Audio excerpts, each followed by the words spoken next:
मदन लाल जी। बहुत अच्छा लग रहा है, यहाँ मैं पहली बार आया हूँ और इतना अच्छा वातावरण बनारस में कहीं कहीं ही दिखाई पड़ता है, कम जगहों पर दिखाई पड़ता है। मजा नहीं आ रहा, शिल्प जो है बिगड़ रहा था, दूर तक सुने लोग। हमारे सामने देवेंद्र जी बैठे हैं, नाम सुना है कई बार, कभी कभार लगता है मुलाकात है, लेकिन आज इतनी देर तक आपको देखा है। क्या नजर उतार लीजिएगा। शैलेंद्र भैया को कितना भी देखिए उन्हें नजर लगती ही नहीं।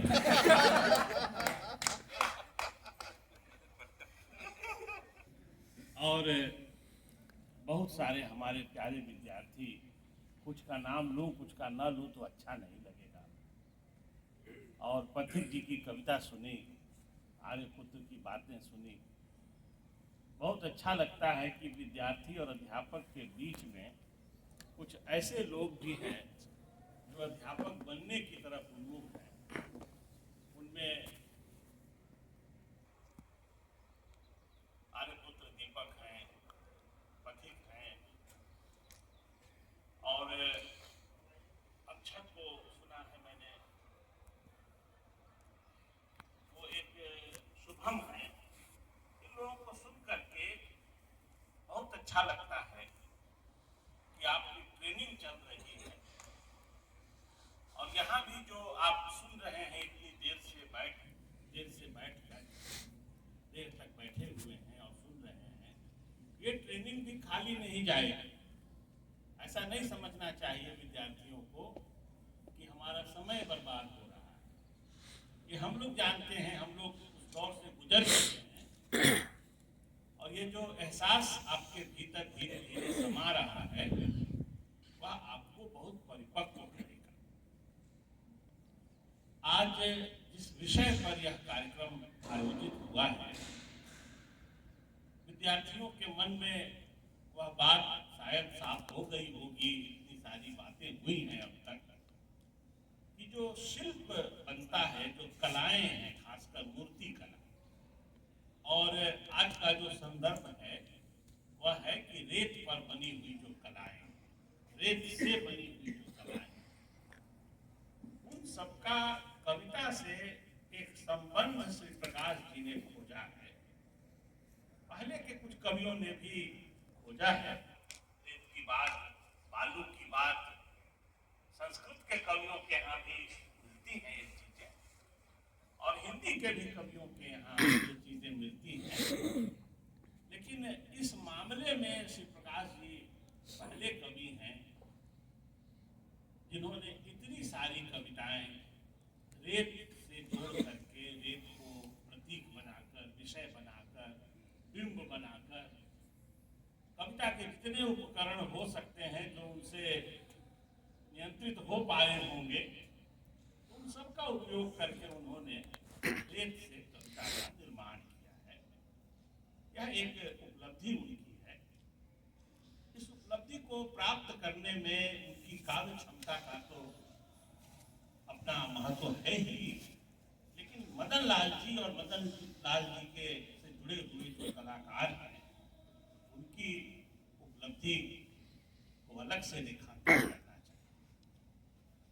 मैं शायर तो नहीं, क्या है वो, मगर शायरी आ गई, तुम्हें देखा तो शायरी आ गई, मगर है हंसी, जब से देखा तुमको मुझको शायरी आ गई।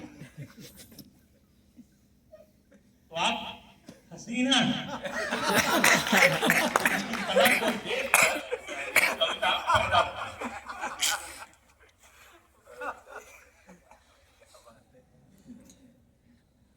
ये मैं और भी संदर्भ लेकर के इस बात को प्रमाणित कर सकता हूँ। मुगल आजम का एक बहुत ही अच्छा डायलॉग है, उसमें एक संग तराश है। आप भी संग तराश है, मूर्ति पत्थर को काट कर मूर्ति बनाना, ये संग तराश का काम है। वो एक मुजस्समा बना रहा है, एक मूर्ति बना रहा है, और उसमें एक डायलॉग है कि संग तराश का दावा है कि इस मुजस्समे के आगे सिपाही अपनी तलवार, बादशाह अपना ताज और इंसान अपना दिल निकाल कर रखे। अब बताइए कि सिपाही, बादशाह और इंसान, ये तीनों उसके आगे समर्पित हो रहे हैं। सिपाही के पास तलवार के सिवा है क्या, बादशाह के पास ताज के सिवा है क्या, और इंसान के पास दिल के सिवा है क्या, और सब निकाल कर रखना चाहते हैं। ये कला की ताकत होती है। इसीलिए जब मूर्तिकार बिना एक शब्द बोले, बिना एक शब्द वहां अंकित किए अपनी कला को हमारे सामने रखता है, तो उसमें बहुत सी बातें होती हैं। उन बातों को कहने की जिम्मेदारी एक कवि की होती है, एक व्याख्याकार की होती है।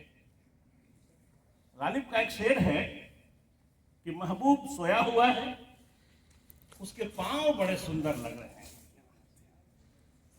मन करता है आशिक का कि चूम ले। और वो भी आपको याद होगा कि आपके पांव देखे बहुत हसीन, ये जमीन पर मत उतारिएगा, मैले हो जाएंगे। वो पाकीज़ा का डायलॉग पूरी फिल्म में घूमता है। गालिब का वो शेर है,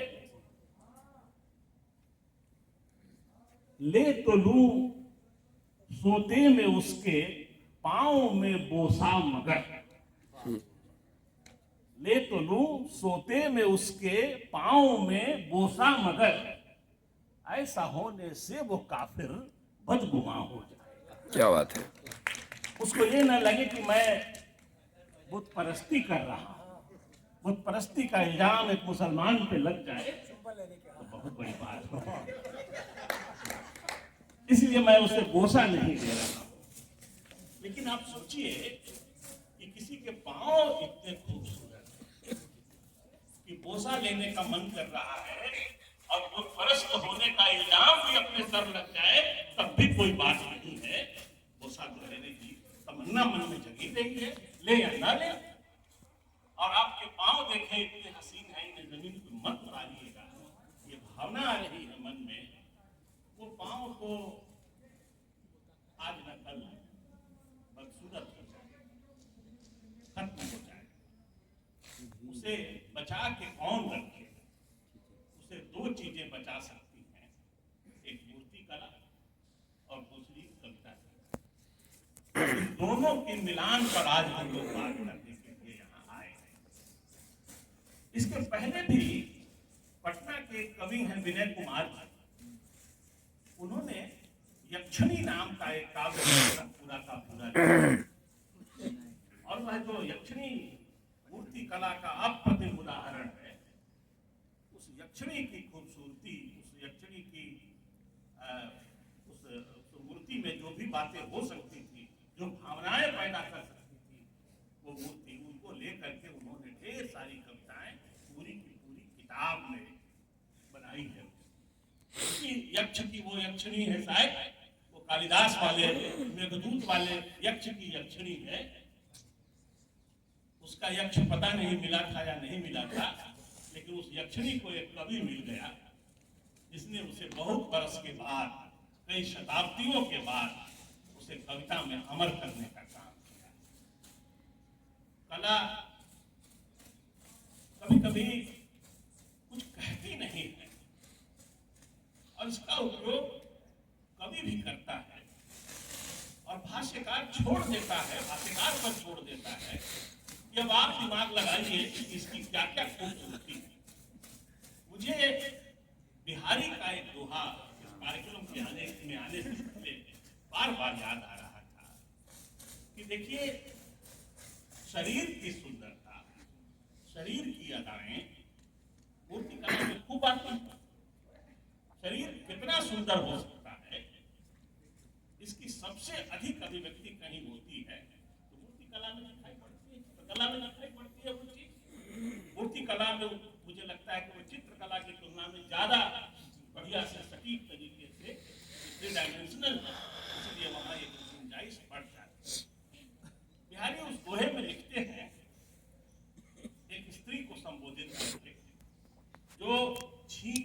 से खड़ा उतार रही है और उस खड़े में घी रखा है या दही रखा है।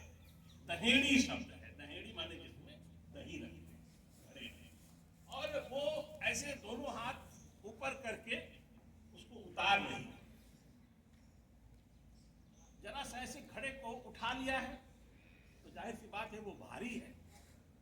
वो लल्लू जी लाल ने लाल चंद्रिका में उसकी व्याख्या की है, जगन्नाथ दास रत्नाकर ने उसकी व्याख्या की है। कहा कि उसने जरा सा उठाया है ऐसे, और वो छीका थोड़ा ऊंचा होता है तो पांव भी उसने थोड़ा उठा लिया, ऐसे है वो। उसके वस्त्र भी थोड़े इधर उधर हुए। बिहारी कहते हैं जैसे हम लोग बचपन में खेलते थे स्टैचू, ऐसे ही रहो। नीके वैछी कैचु है ऐसे ही रहना रे, अहे दहेड़ी जिन धरे। तुमने दहेड़ी को उठाया है, अब उसको रखो मत, उतारो भी मत।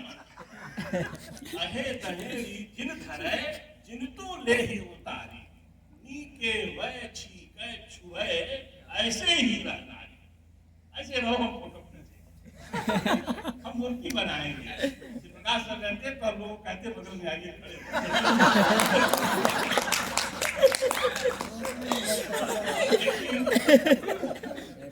अब दृश्य के अलावा कुछ नहीं कह रहे। एक तो कह रहे तुम ऐसे खड़ी रहो, अच्छी लग रही हो, बस। ना कोई उपमा है, ना कोई रूपक है, किसी बात का कोई सहारा नहीं दिया है, ना उस लड़की के किसी भी तरह की सुंदरता का कुछ बखान किया है। कहा नीचे है, अच्छी लग रही है, गुड लुकिंग, बस। और इस पर वो कविता लिखा है। मूर्ति कला, चित्रकला, ये चीजें कवि को बहुत प्रभावित करती। जब तक आप देखेंगे खाली भाषण सुनने से, खाली बात सुनने से अर्जुन को भी समझ में नहीं आया था कि भगवान जी कह क्या रहे। तो कृष्ण ने विराट रूप धारण किया, है ना? एकदम सामने मूर्ति कला आई। ऐसे है नहीं कृष्ण नॉर्मली, लेकिन उन्होंने विराट रूप अपना दिखाया। ऐसे ही वो दरबार में भी एक बार दिखाया था, विपत्ति में दिखाते थे, जब सीधे सीधे समझ में ना आए दिखाते थे। हरि ने भीषण अहंकार किया, अपना विस्तार किया, तो वो दिखाया तब अर्जुन को समझ में आ गया। अगर बिंबात्मक कविता है तो उसे समझाने के लिए कलाओं की जरूरत पड़ती है। हम लोग क्लास में खूब दिमाग लगा लगा करके सोचते हैं कि आखिर ये जो लड़की के बारे में कह रहा है, इसकी आंख में श्रुति पथ गेल, बिहारी कह रहे हैं कि आंखें कहाँ जा रही हैं, कान की तरफ जा रही है ना, श्रुति पथ गेल, ये आंख खींच के इधर की तरफ जा रही है। तो बताया गया कि थोड़ा उसको डिजाइन बनाना पड़ेगा, काजल से खींच के ऐसे करना पड़ेगा, बड़ी आंख हो, थोड़ा काजल से और ऐसे कर देंगे तो वो देखने में लगेगा कि आंख पीछे की तरफ है या कुछ ज्यादा बड़ी आंख हो। इसकी जरूरत पड़ती है, तब कविता ठीक से समझ में आती है। ऐसी कविता नहीं पढ़ी हम लोगों ने कि आंखें क्या हैं, ऐसा लगता है जैसे कोई भौरा बैठा हुआ है। मैंने एक बार एक लड़की को देखा, उसने इन पलकों के ऊपर काले रंग का जब उसने उठाया गिराया तो मुझे लगा भौरा ऐसा भौरा बैठा है, कभी ने गलत नहीं लिखा। बिहारी ने नागालू ने लिखा था एक फांक आंख एक फांक नाक, एक कविता है नागालू, एक फांक आंख एक फांक नाक, माने आंख एक और नाक भी एक। मैंने एक दुकानदार से कुछ खरीदते समय देखा कि उसकी पत्नी किवाड़ की आड़ करके आधा झांक तो कुछ कहना चाहती है, घर में मकान देखी तो दुकान मकान देखी होता है। तब देखा हमने कि एक ठीक से समझ में आया। ऐसे बहुत मुश्किल है कविता को ठीक ठीक समझना। बांधा था एक चैलेंज है सर आपके लिए, मैं चैलेंज नहीं कर सकता भाई, आप लोग बहुत कुछ प्रसाद लिखते हैं ना कि बांधा था विदुर को किसने काली जंजीरों से, मणि वाले फड़ियों का मुख क्यों भरा हुआ हीरों से। वो नायिका है, उसका चेहरा चांद की तरह है और उसने पतली पतली काली काली चोटी बना रखी है, कई चोटी बना रखी है। प्रसाद कहते हैं कि ऐसा लगता है जैसे चांद को किसी ने जंजीरों से बांध दिया है ना। ढेर सारी चोटी, वो भी एक हेयर स्टाइल होती है, बहुत तरह की हेयर स्टाइल होती है। कवियों ने ना जाने कितने हेयर स्टाइल पे कविता लिखी है। मुझे दाग का एक शेर याद आता है कि खत बढ़े, ये वाला, काकुल बढ़े, ये वाला, लड़कियों के मामले में सोचिए, खत बढ़े, काकुल बढ़े, जुल्फें बढ़ी, गेसू बढ़े। क्या बात है। एक ही लाइन में 4 हेयर स्टाइल, खत बढ़े, काकुल बढ़े, जुल्फें बढ़ी, गेसू बढ़े, हुस्न की सरकार में जितने बढ़े हिंदू।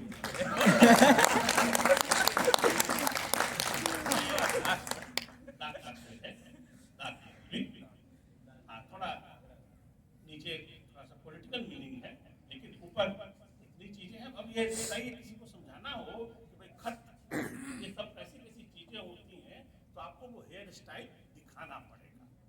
अब चांद भी सर वो फोटो, ये मूर्ति में ही बन सकता है, वो किसी कलाकृति में ही बन सकता है कि चांद भी दिखाई दे और वो चेहरा मनुष्य का भी दिखाई दे, वो जंजीर की तरह भी दिखाई दे और वो बाल की तरह भी दिखाई दे। ये कलाओं में ही संभव हो पाता है। कविता में भी संभव है ना। हाँ, नहीं, कविता में तो- कविता 1 मिनट में मुझे क्षमा करिएगा, मैं हाई स्कूल का विद्यार्थी था। डैफोडिल्स मेरे गुरु ने पढ़ाया था, 4 स्टेंजा थी, 4 दिन पढ़ाया था, 3-3 घंटे एक दिन। और वो डॉक्टर हजारी प्रसाद द्विवेदी के छात्र थे। पूरे 300 बच्चे, क्योंकि एग्ज़ाम की तैयारी हो रही थी, डैफोडिल्स वर्ड्सवर्थ का पढ़ाया जा रहा था। मतलब जैसे लगता था कि झील के किनारे हमको झुमा रहे हैं। और उसके उस समय तक मैं जो कला है उसके बारे में कुछ भी नहीं जानता था, लेकिन वह कविता डैफोडिल्स मेरे अंदर इतनी भर गई कि मैं आज अपने मूर्ति, हमारे एक है ऊपर में, कभी आप आएंगे 2-4 मिनट में डिस्प्ले हो जाएगा, 500 संगमरमर के शिल्प मैंने बनाए हैं। और वर्ड्सवर्थ में 1971 से मेरे दिमाग में है।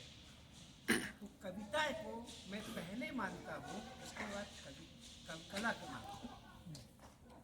ये सत्य है मेरी जीवन का, और तुम क्या सत्य है मुझे मालूम है।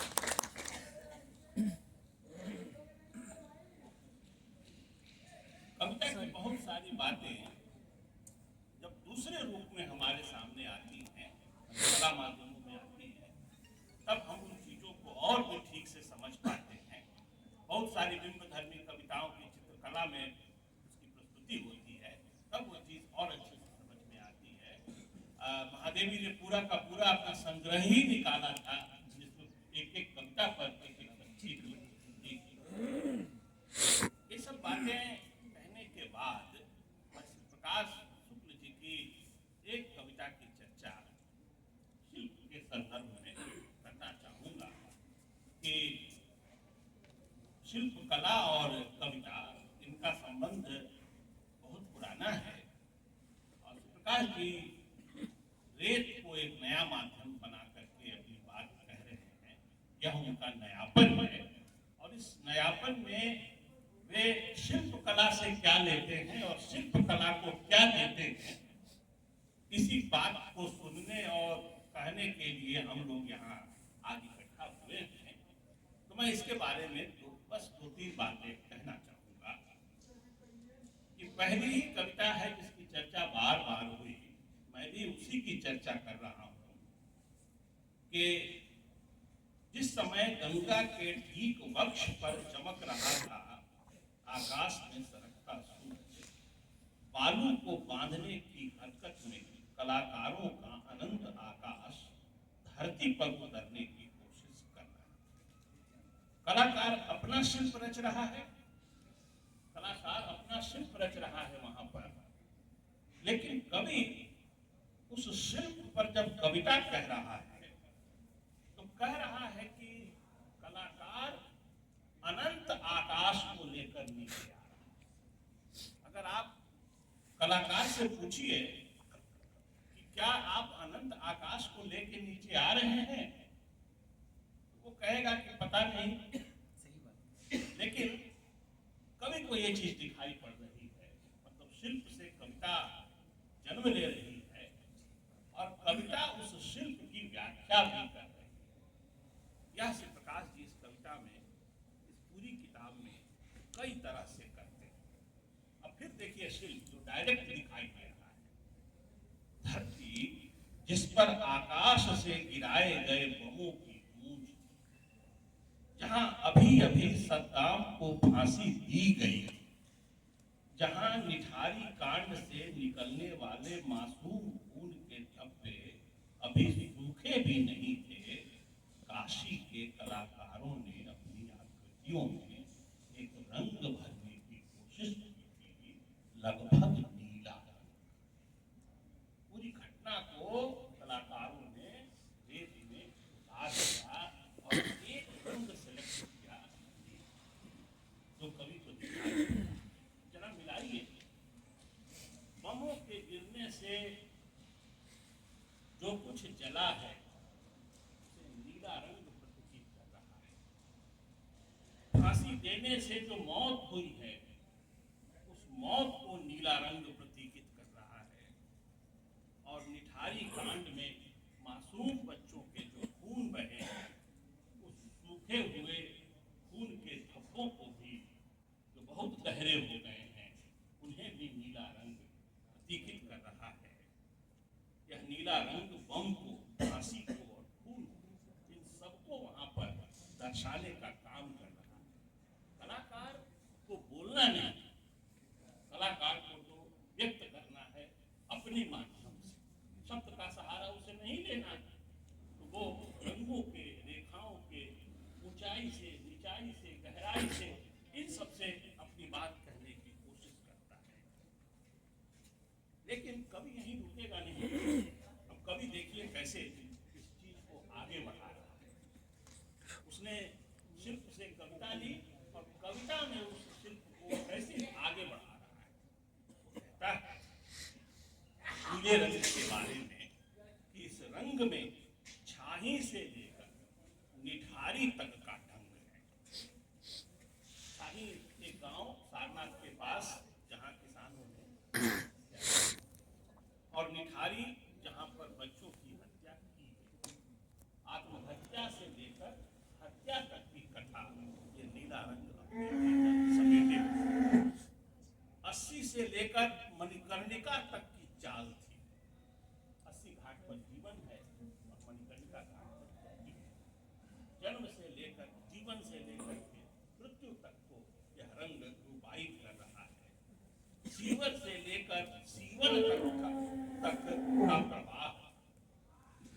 जीवन हिंदी कविता के लिए अगर खोजिएगा तो सबसे पहले ध्यान जाता है जयशंकर प्रसाद की कविता पर।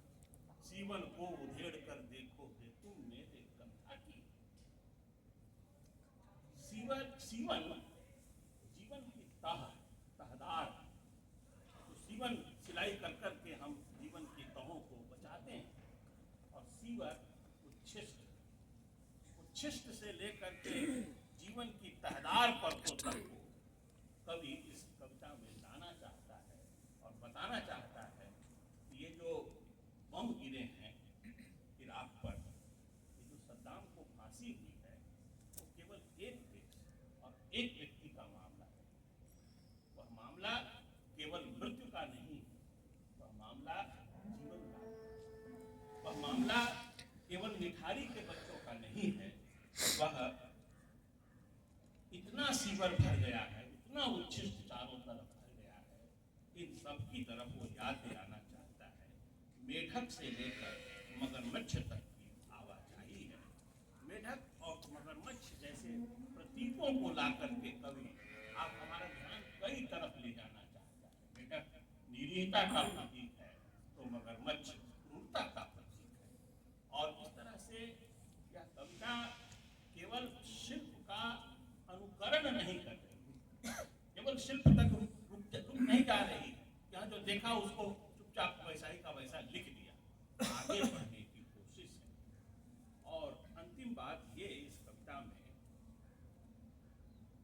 कि यहाँ सब कुछ था और सब कुछ के बावजूद कुछ ऐसा था जो वहाँ नहीं था। क्या नहीं था? इसे कलाकारों की आंखों में देखा। ये कवि देख रहा है, कवि देख रहा है कि शिल्प बनाने वाले ने सामने तो रख दिया अपना शिल्प, लेकिन अभी भी उसकी आंखों में कुछ है। गालिब ने लिखा है कि